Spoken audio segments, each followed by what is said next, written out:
Hi guys, so we are ready to code some words today, and remember we worked on some new suffixes today. We worked on the less suffix and the ly suffix ly too. Okay, so let's look at this word. What do you notice? That's right, it's got that suffix of less. So I'm gonna box it off because I know this is less by itself. I already know that word part, and so I don't have to sound it out. So then I look at my first part. What do you notice about the vowels in this word? My vowels are O and E, but they have a consonant between it. So this is gonna be an O consonant E word. And we have those O consonant E words. Remember, the O is long, and that sneaky E comes in and is silent. Remember, he changes the vowel from a short vowel to a long vowel. So now when we sound it out, we have home. Because remember, if that sneaky E wasn't there, it would be hom. But because that sneaky E's there, it says home. So homeless. Very good. All right, and let's look at this next word. What do you notice about the next word? Got a Y at the end, but we have to figure out if that's going to be a suffix or not, okay? So when we look at this word, where are my vowels? I've got U as a vowel, and I've got Y as a vowel, and I have got consonant and consonant between it. So since it's that vowel, consonant, vowel pattern, this Y can't act as suffix Y, okay? So let's see. I know I need to divide it up right between those consonants.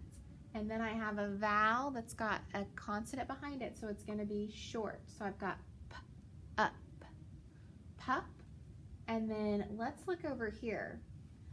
I've got a consonant with that vowel behind it. I know it's going to act as a vowel, so I'm going to code it as a vowel, but let's see if it's going to be a short or a long sound. Pup, and then remember I can say I or E, so pup, pie? Pup pie, does that make sense? No, what about pup, E? Puppy, very good. So this is puppy. So homeless, puppy. All right, let's look at our next word. What do you notice? It's got that suffix ly. So I'm gonna box it off, that suffix ly. So now when I look at it, I've got this first word. Now, if I look at this and try to code it, look what happens. I've got a vowel, consonant E. Okay, so normally that would be an O, and we'd say lo-ove, lovely though. Is that a word? No, this is one of those tricks. This is a sight word, and the sight word of love. When we sound out love, listen, it almost sounds like a U. So we're gonna circle it because it's a trick, because it doesn't make sense. It's just one of the rule breakers. So I've got lovely. Good job. All right, let's look over here. What do you notice?